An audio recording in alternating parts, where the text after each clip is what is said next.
I stood frozen on my porch as Sheriff Wilson hammered an eviction notice into my doorframe, the sharp crack of the nail echoing through the quiet morning air of Pinecrest Heights, while Roger, the HOA president, stood beside him with a smug grin that made my stomach churn, his arms crossed as if he'd already won a game I didn't know I was playing. They'd seized a slice of my land through a web of bribery and corruption, claiming my garden, an eyesore to their manicured neighborhood vision, encroached on community property. But they had no idea my father's badge carried more weight than their flimsy authority, and I wondered what their faces would look like when the truth crashed their little scheme.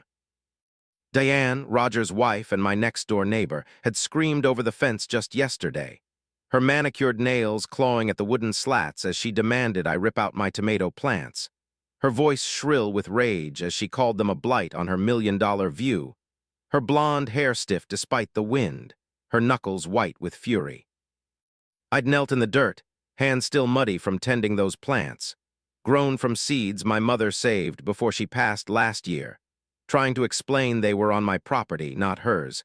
But she'd stormed off with a hissed threat about changing the rules, leaving me to wonder how far she'd push this petty war. The trouble started months ago when I found a yellow notice stabbed into my lawn, accusing me of a property violation for an unauthorized garden extension that supposedly jutted 3 feet into HOA turf. A claim so absurd I yanked it out and laughed until I saw Tyler, my neighbor across the street, watching me with wide, worried eyes as he jogged over to whisper they'd rigged an emergency meeting to redraw my property line overnight.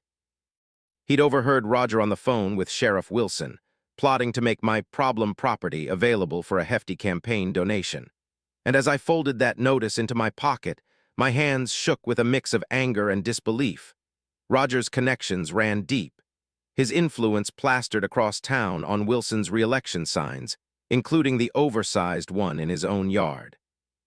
I dug out my deed, the ink proving my garden sat squarely within my boundaries, snapped photos of the plants and markers, and fired off an email to the HOA, only to get a reply within minutes claiming their updated land surveys deemed my documents obsolete, demanding I fix the violation in 48 hours or face penalties, a response so brazen I called my lawyer right away. Then came the truck, uniformed men spilling out toward my garden as I raced outside, Roger emerging with a clipboard and a thin smile, declaring the land wasn't mine anymore per some secret survey I'd never seen, smirking about unread newsletters as my phone buzzed with my lawyer's urgent advice to stop them. But Sheriff Wilson rolled up, thumbs in his belt, backing Roger's play with a lazy drawl about HOA matters, while workers tore my mother's legacy from the earth. I pleaded to at least transplant the plants, my voice cracking as Diane filmed my humiliation from her window, but Roger just checked his clipboard and said I should have thought of that before breaking rules, and something inside me snapped. Years of handling my own fights gave way to the realization this was bigger than me. So I dialed my father, the chief of police in Riverdale County, my hands trembling as I said, "Dad, it's me, I need your help," knowing tomorrow he'd show them exactly who they'd targeted.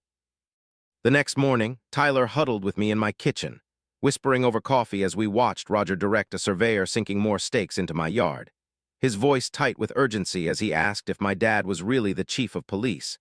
And I slid my laptop toward him, confirming 20 years in law enforcement, 15 as chief in Riverdale County, revealing documents I'd dug up overnight, property assessments and zoning requests tied to Roger's signature on a Maplewood developer's contract. My stomach twisted as I realized this wasn't just about my garden.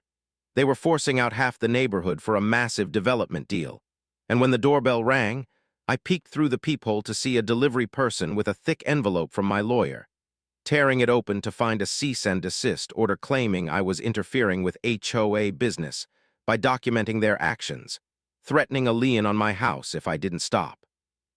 Tyler protested they couldn't do that, but Sheriff Wilson's signature glared up from the page, and I slumped into a chair, my lawyer's voice echoing in my head about counterfiling, a process that could take weeks. Then a large SUV rolled into my driveway, and my heart leapt as Dad stepped out, his chief's uniform crisp, his eyes scanning the scene with the steely focus that had broken tougher men than Roger. I whispered to Tyler not to reveal Dad's identity yet, needing to gauge the full scope of their plan. And when Dad entered without knocking, his presence filled the room as he hugged me briefly before diving into the papers strewn across my table, demanding I walk him through everything from the garden dispute to the sheriff's involvement and the condo plans I'd uncovered online. For an hour, we laid it out, Tyler filling in gaps about neighbors, hushed complaints, me showing the falsified survey emailed by the HOA, and Dad's face darkening as he declared it a classic land grab, explaining my corner lot's value for street access made me their first target, assuming I'd fold without family nearby, oblivious to his existence. Outside, Roger argued with the surveyor, jabbing at a map and then my house, and Tyler muttered something was off with their plan, just as Dad's phone buzzed with a text that curved his lips into a faint smile. His department's background checks on Roger, Diane, and Sheriff Wilson had unearthed ties, like Roger's 6 years at Maplewood and Wilson's campaign treasurer being Roger's brother-in-law. A sharp knock rattled the door, and through the peephole, I saw Roger flanked by 2 suits from Maplewood, demanding to inspect my foundation for safety concerns. But Dad, badge tucked away, stepped behind me, calmly debunking their HOA covenant excuse as I refused entry, watching Roger's fake smile vanish as he threatened to fetch Sheriff Wilson, only for a news van to pull up across the street, a reporter and cameraman spilling out. Tyler subtly directing them our way, while Roger muttered in confusion and retreated with his cronies.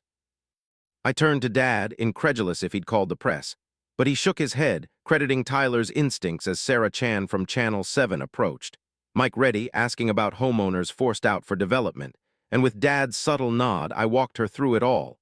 The garden, the stakes, the cease and desist, pointing out Wilson's campaign cash from the HOA's special fund.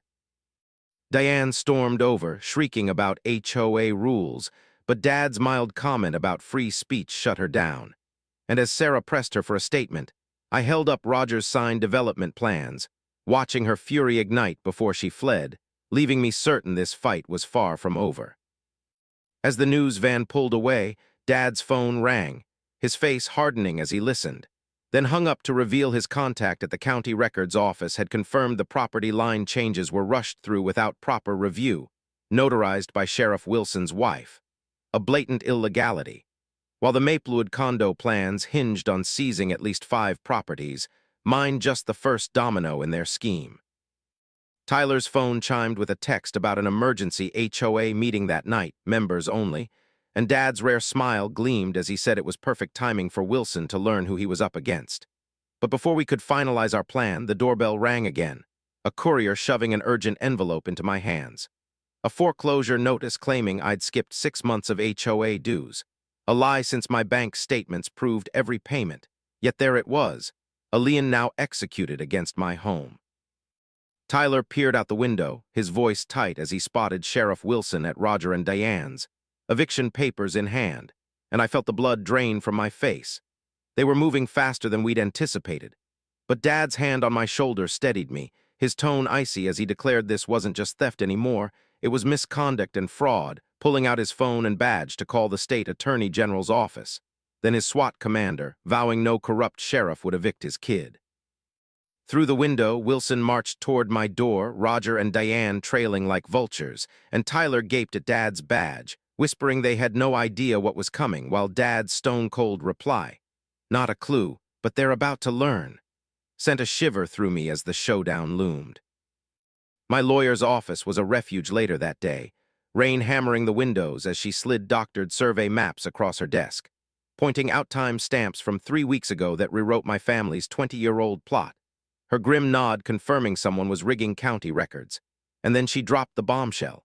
Sheriff Wilson's $115,000 campaign donation from the HOA synced with his signature on those surveys, tied to Maplewood's luxury townhome permits filed last month. I leaned forward, piecing it together.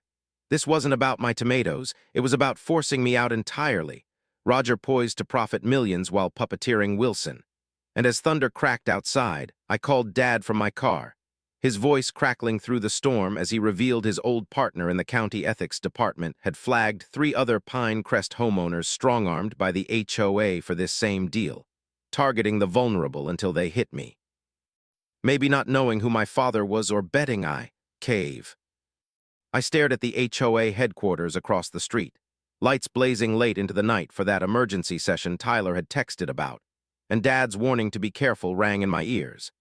These people were crossing legal lines, making them desperate and dangerous, so when Tyler met me behind the community center, rain dripping from his cap, whispering they were all inside, Roger, Diane, Wilson, and a slick Maplewood suit, I followed him through a service entrance, past stacked chairs, to a supply closet where their voices leaked through the wall.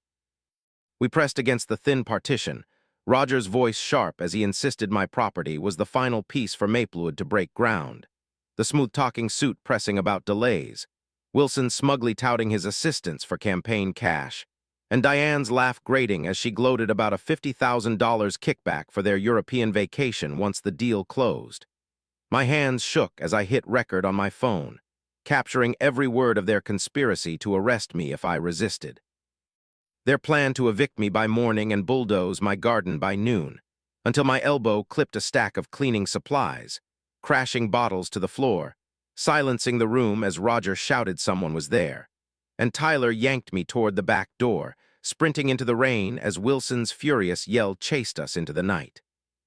Rain soaked through my clothes as Tyler and I split up in the parking lot, his shout to meet later at my place fatting behind the pounding of my footsteps and Sheriff Wilson's bellow to find us, my heart hammering as I dove between buildings, flashlight beams slicing through the darkness while I crouched behind garbage bins, clutching my phone to confirm the recording of their conspiracy. Bribery, falsified surveys, abuse of power. Had saved. A lifeline I'd get to my lawyer if I could just make it home. The storm masked my escape, and 20 minutes later, squad cars ringed my house, Dad packing the living room as I burst in, dripping wet, and plugged the USB Tyler had slipped me into my laptop, though it was my phone's audio he demanded first, his jaw tightening as Roger's voice detailed framing me for obstruction and Wilson's smug agreement played through the speakers. Proof this wasn't just about my garden but a scheme to raise Pine Crest Heights for profit. I slumped onto the couch, recounting how we'd been caught eavesdropping, and Tyler arrived breathless, nodding as Dad declared it a full-blown land grab, his old partner's intel now linking 3 other forced evictions to Maplewood. My corner lot the key to their street access, picked because they thought I'd fold alone. Except they didn't know about him, and when he said my name with that protective edge, I felt the fight shift from mine to ours. Outside, thunder rumbled as Dad made a call, his voice low and clipped, arranging for his county ethics contact to meet us at dawn with more files. But my phone buzzed with a text from an unknown number. Parking garage, level 3 now, Maplewood info you need. And I hesitated, glancing at Dad, torn between telling him or chasing this lead alone, until headlights swept my driveway, forcing my decision as I grabbed my keys and bolted back into the rain. The parking garage loomed empty, my footsteps echoing off concrete as I climbed to level 3, nerves fraying until a figure stepped from the shadows. Roger's assistant, Miss Jenkins, her eyes darting as she pressed a USB drive into my hand, whispering that Maplewood wasn't just developers but a machine buying HOA boards statewide, snatching land for pennies, led by State Senator Whitman, the owner pulling strings from the zoning board. My stomach dropped. Roger's confidence made sense now, a puppet for a bigger player, and she stammered there was more, but tires screeched at the entrance. Headlights flooding the level as she gasped they followed her, shoving me toward the stairs with a desperate go now as I sprinted down, the USB digging into my palm, car doors slamming behind me while I texted Dad. SOS garage, Senator Whitman involved, and burst into the storm, adrenaline drowning out the shouts fatting into the night. Back home, Dad's face was grim as I handed over the new USB, its files spilling open on my laptop, forged documents, bribes across 3 counties, a map of Pine Crest Heights replaced by a private resort and golf course, Tyler's stunned whisper confirming they wanted the whole neighborhood, not just my yard, and Dad's call to his FBI friend was swift, this crossing county lines into federal territory, his badge gleaming on the table as he promised they pay. 3 days later, news hit. FBI raids on Whitman's office and Maplewood's headquarters, Wilson flipping for leniency, Roger and Diane facing felony charges. But as I sank into my chair, exhaustion replaced triumph, anonymous threats already piling in my mailbox, a slashed tire outside, and the sinking feeling Roger's glare from that meeting held a promise of revenge I hadn't yet grasped. Blue and red lights pulsed through my windows at 6 a.m. 3 police cruisers clogging my driveway as neighbors peeked from behind curtains. Sheriff Wilson strutting up my walkway with deputies. And shockingly, a Channel 8 news crew, his voice booming for the cameras about an eviction notice for unpaid HOA fees and violations, thrusting papers at me when I opened the door in my bathrobe, playing confused for the lens while Roger and Diane smirked across the street. I flipped open my folder of receipts, calmly stating I'd never missed a payment, but Wilson waved it off, claiming HOA records proved otherwise, giving me 48 hours to vacate. And when the reporter asked why he was personally involved in a civil matter, his puffed-up law and order spiel faltered as I stepped aside, Dad emerging in his chief's uniform, the reporter's eyes lighting up at the sight of Chief Johnson from Riverdale County. A TV regular whose cool greeting, "You're a long way from your jurisdiction," drained the color from Wilson's face.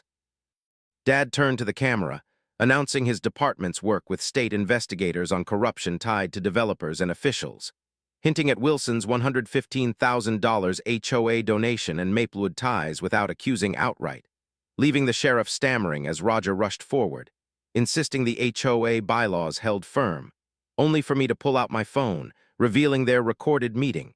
Kickbacks, falsified lines, luxury homes on stolen land. Silencing the growing crowd as Tyler stepped up with a folder, declaring 23 homeowners, signatures for an emergency recall vote. Diane's heels clicked as she shrieked this was absurd, but Dad's pleasant suggestion to check the HOA's books, backed by a state-issued warrant, sent Roger's confidence crumbling, and as state investigators rolled up in a black SUV, he whispered urgently to Diane, who yanked away, blaming him for targeting me, their unraveling playing out live while Wilson retreated to his cruiser, the reporter chasing me for my story as Roger's final glare promised this wasn't the end. Cameras flashed days later as I walked into the community center, news vans lining the street after my call to the station, Roger's face paling when he saw me with a folder and press in tow. Sputtering this was members only, but I raised my voice, still a member with dues-paid rights to this dues-built space, and clicked my laptop, projecting bank statements of Maplewood cash flowing to Roger and Diane's accounts, gasps rippling as neighbors stood, one asking about her seized fence, another her fine gnomes. Their anger swelling while Roger lunged for my laptop, only for Dad to block him, verifying the record's legality, the state attorney's office probing similar scams across counties. Diane's composure cracked, claiming ignorance of kickbacks, Roger snarling at her to shut up, then spinning to the crowd about development funds, until I flipped to his Florida vacation home deed, bought with Maplewood's $175,000, and a state investigator rose, announcing Roger and Diane's questioning for fraud and bribery, officers escorting them out as neighbors swarmed my laptop, Tyler handing me a petition to dissolve the HOA board with enough signatures to force it. Roger twisted back, his whisper chilling me, "Maplewood's owner plays bigger games, your victory won't last." And as he was led away, my phone buzzed with that anonymous text about the parking garage, the USB from Miss Jenkins burning in my pocket, her reveal of Senator Whitman tying it all together, but the trial loomed ahead, 4 months of court draining me as threats piled up. Tires slashed twice, Dad offering his place, though I refused. This was my home, and I wouldn't run, not yet. The trial dragged on for 4 months, a grueling parade of court dates and testimonies that left me hollow despite the guilty verdicts. Roger, Diane, Sheriff Wilson, and Senator Whitman all convicted on fraud, bribery, and abuse of power.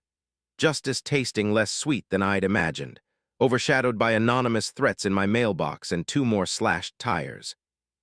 The price of exposing Maplewood's sprawling web now etched in sleepless nights, and a lingering unease that Roger's parting glare held weight I couldn't yet measure.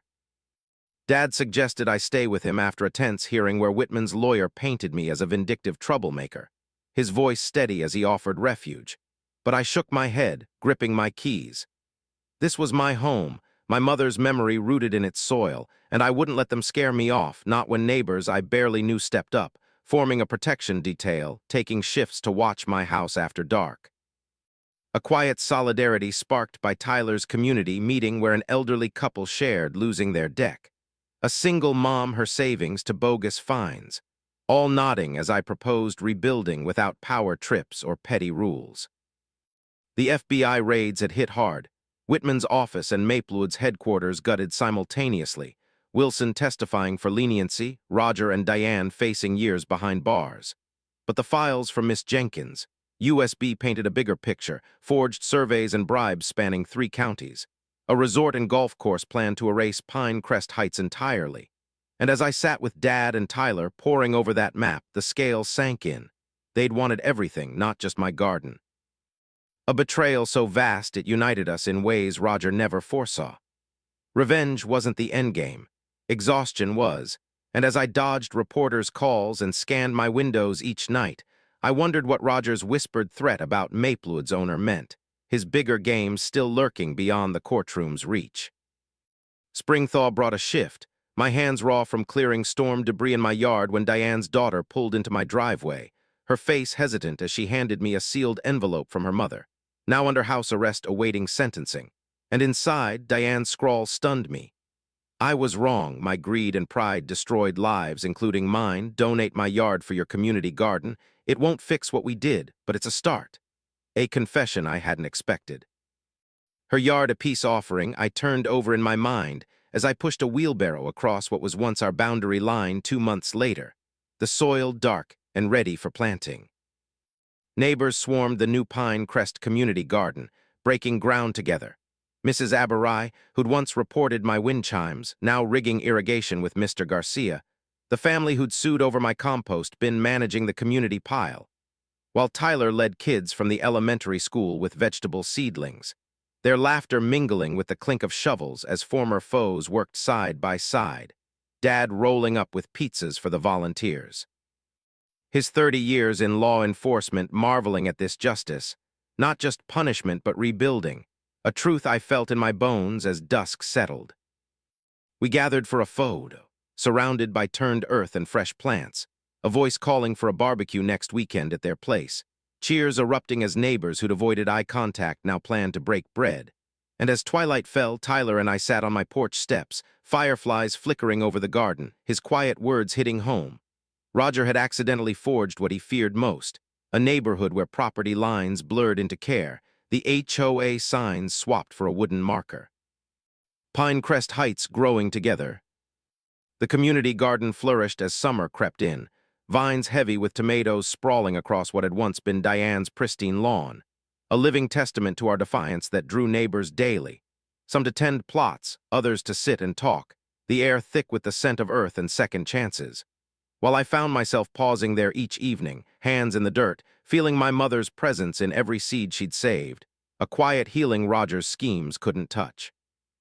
Tyler's barbecue kicked off the season, smoke curling from his backyard as laughter echoed over fences that no longer divided us, kids darting between tables laden with potluck dishes, and Mr. Garcia strumming a guitar while Mrs. Abarai sang off-key, the same woman who'd once filed noise complaints now grinning as neighbors clapped along. A scene so far from the HOA's sterile grip, I almost forgot the threat still lingering in my mailbox. Though the slashed tires had stopped since Whitman's conviction hit the news. Dad dropped by with a cooler of drinks, his chief's badge tucked away, blending into the crowd as he swapped stories with the single mom who'd fought those fines, her relief palpable now that the HOA board was dissolved, replaced by a loose council we'd voted in, me included, focused on fairness, not control, and as he caught my eye across the yard, his nod said more than words. This was the justice he'd meant, not just handcuffs but roots sinking deep. Yet Roger's whispered warning from that meeting gnawed at me. Maplewood's owner plays bigger games. And though Whitman was behind bars, I couldn't shake the feeling some thread remained loose. A shadow Miss Jenkins. USB hadn't fully lit, keeping me glancing over my shoulder even as fireflies danced above the grill. One muggy night, my phone buzzed with a text from an unknown number. Check your porch, last piece of the puzzle. And my pulse quickened as I stepped outside, finding a small envelope tucked under a potted plant, no name, just a flash drive inside that I plugged into my laptop with trembling hands. The screen flaring to life with emails between Whitman and an unnamed partner, dated after his arrest, plotting to scapegoat Roger and Wilson while shifting Maplewood's assets to a shell company overseas. A backup plan Roger must have known about when he glared at me. My breath caught, Whitman's reach wasn't severed, and a final message hinted at silencing the loudest voice in Pine Crest. If the feds got too close, a chill racing down my spine as I realized that voice was mine. The garden's champion and the trial's star witness. Still a target despite the guilty verdicts, so I called Dad, his voice sharp through the line as I read him the threat. His SWAT instincts kicking in with orders to lock the doors and wait. He'd be there with his old partner in an hour. Tyler slipped over minutes later, eyes wide as I showed him the files, his whisper about Whitman's deeper connections. Maybe political, maybe criminal. Hanging heavy as we watched headlights sweep the street, Dad's SUV pulling up with a county ethics officer in tow, both grim-faced as they poured over the drive, confirming it was enough to trigger a federal probe into Maplewood's remnants. Dad's hand on my shoulder, a silent vow they'd end this. Dawn broke with squad cars back at my curb, this time friendly, feds taking the drive while neighbors gathered, curious but unafraid. And as Dad briefed them, I saw it. Their trust in me, in us, a wall no threat could crack, though Whitman's shadow lingered, its next move unclear.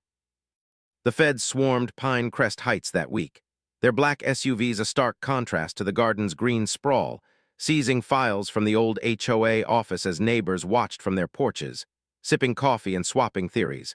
The flash drive's emails sparking a new probe into Maplewood's shell company and Whitman's lingering network. While Dad stood with me on my lawn, his chief's gaze tracking every move, promising this time they'd cut the head off the snake for good. Tyler jogged over with news. Roger had flipped in prison, spilling details of Whitman's overseas accounts for a reduced sentence, and Wilson's testimony had cracked open a bribery ring tied to 2 more counties, the fallout burying Maplewood's dreams of resorts and golf courses under a mountain of indictments. Though the anonymous threat still echoed in my head, silence the loudest voice, a ghost I couldn't shake even as the feds assured us Whitman's allies were running out of moves. The garden became our anchor, its rows thickening with squash and peppers, kids weeding alongside parents who'd once bickered over fence heights. And when Mrs. Aberai organized a harvest festival, the street filled with tables of homegrown food, laughter drowning out the memory of eviction notices and sheriff's boots. A victory Roger's greed had unwittingly sown. Property lines didn't matter anymore, not when we shared soil and stories under a sky no developer could claim. Dad grilled corn at the fest, his rare grin surfacing as he watched me pass out seedlings to new families. Whispering this was Justice's real face. Not just locking up the bad guys, but building something they couldn't break, and I nodded, feeling Mom's seeds in my pocket, her legacy now ours, unbreakable. Weeks later, a letter arrived. No return address, just a typed note. Whitman. Done, his friends are scattering, you're safe, keep growing. And though I'd never know who sent it, maybe Miss Jenkins or some silent ally, the weight lifted, my nights finally free of scanning windows, so I showed it to Dad over coffee, his nod slow and sure as he said it tracked with the feds' latest arrests. Whitman's last cronies nabbed in a sting 2 states away, the threat dissolving like mist over the garden at dawn. Tyler turned the letter into a rallying cry at our next council meeting, pushing us to expand the community plot into a co-op, selling surplus at a farmer's market to fund a playground. And as votes piled up yes, I saw Diane's daughter there, shyly offering her mom's canning jars for the effort. A bridge built from her yard's donation, her quiet, she'd like that, sealing a truce I hadn't sought but welcomed. By fall, the co-op hummed, kids shrieking on swings while we boxed tomatoes for market, the wooden sign at our entrance, Pine Crest Heights, growing together, weathering into truth, and one crisp evening Tyler and I sat on my porch, the garden aglow with strung lights from the fest, his laugh soft as he said Roger's land grab had backfired into the tightest neighborhood he'd ever seen, my agreement settling deep. We turned their war into our peace. Dad joined us, beer in hand, his 30 years of law enforcement marveling at this ending, no SWAT needed, just people who'd chosen each other over boundaries. And as fireflies blinked above the plants, I realized the loudest voice wasn't mine alone but ours. A chorus no threat could silence. The fight over not with revenge but with roots, deeper than any deed, stronger than any bribe, a home we'd all claimed together.